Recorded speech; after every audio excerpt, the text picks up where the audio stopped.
Hi guys, Rob from Rob's Model Cars and welcome back to the channel.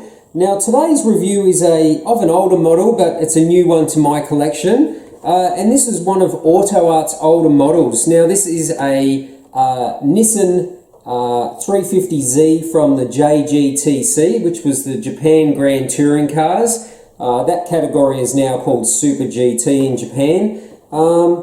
But this is one of those models that I've been looking for a long time. I have the Nismo version, I've got the Calsonic version, and the carbon fibre bodied version test car, but I was missing this GZOX version, which they seem to be quite rare. So this is actually a die-cast model, but it is a sealed shell, as you can see here.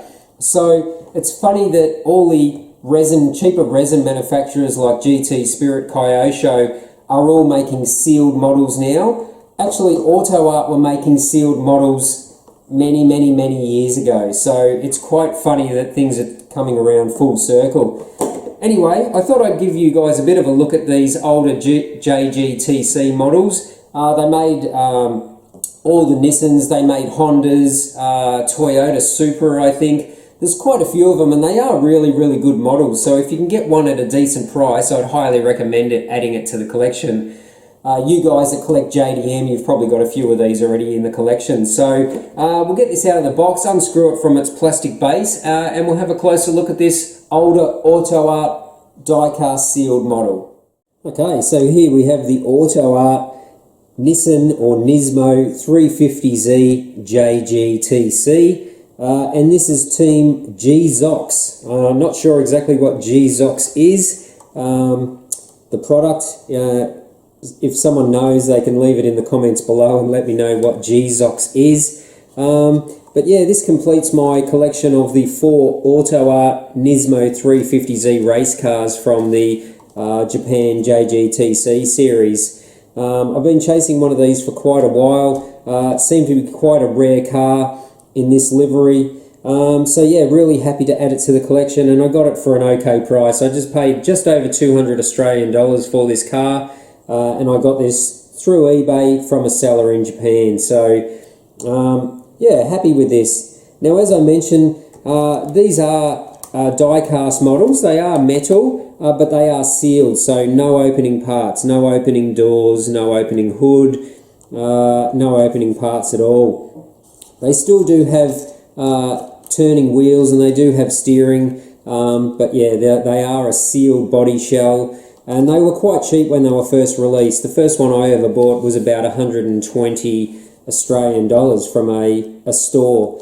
That was maybe 8-10 years ago now, but yeah, they were pretty cheap being sealed. So overall, the paint finish is pretty good.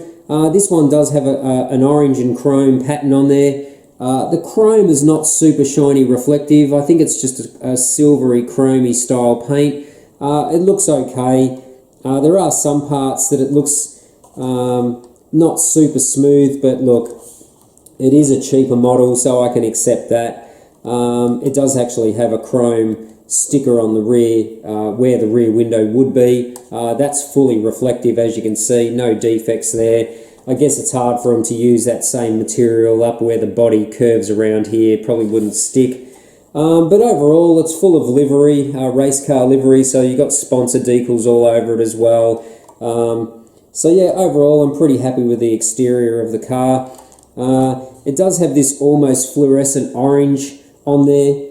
This particular model does show signs of a little bit of cracking in this orange paint over these rear fenders. But I guess that's just due to the type of paint they used and the age of the model. I guess that's just one of the things we have to deal with in the hobby, is that not everything stays new forever, and some models are going to deteriorate in some aspects. But overall, it does have photo etch mesh in the grille openings. It does have nice detail of the headlights.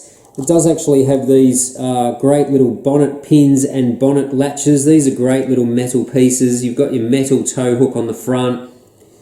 These are carbon fibre textured plastic pieces, the front splitter and these canards, but it doesn't detract from the model. We do have these louvers here, and you've got your exhaust pipes come out behind here. Little racing mirrors, nice job. We've got a delicate little metal aerial on the roof.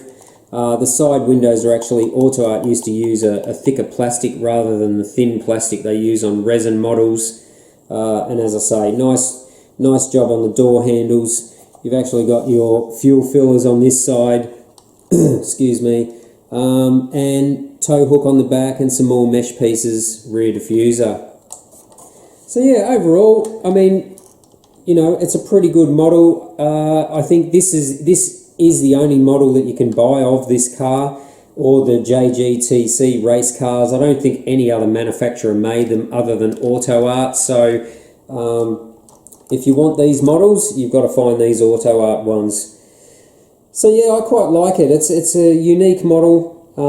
Back in the old days when AUTOart made everything in die cast, not plastic, but this one's sealed for something different.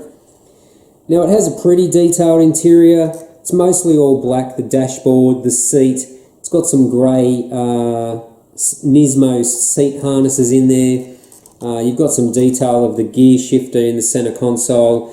And the passenger side, I'm not sure whether you're going to be able to see it. The passenger side, you've got all your ECU, computer system, wiring, like a big cooling box, and it's got a silver roll cage in there as well. So that's all pretty cool. Bottom of the model is basically just flat black. You do have your rear diffuser fins here, and you've got some diffuser channels here as well. But other than that, it's just a basic sealed die-cast model that looks good sitting on the shelf. So yeah, I thought I'd just give you a quick review of this one and just show you some of the details of these older AUTOart sealed die-cast models. I used to have an NSX in the collection, but I sold that a while ago. I kind of regret it now because it was quite a good looking race car. Funny enough, it was in the green Takata livery, and obviously we know worldwide there's been a real issue with Takata's airbags, so maybe better not to have that car in the collection anymore. But yeah, today's video all about this one, the AUTOart die-cast sealed model of the Nismo 350Z GZOX race car. That's quite a mouthful. Anyway, I hope you enjoyed today's review of this older AUTOart model. If you haven't subscribed to the channel already, please do. Don't forget to smash that like button. It helps the channel greatly. Feel free to share the video, and if you have any comments or anyone knows what the brand GZOX is, please leave it in the comments below so that I know what it means and what it stands for. So that's it for today's review. Stay tuned for plenty more model reviews and custom models on the way. And until next time, thanks for watching Rob's Model Cars.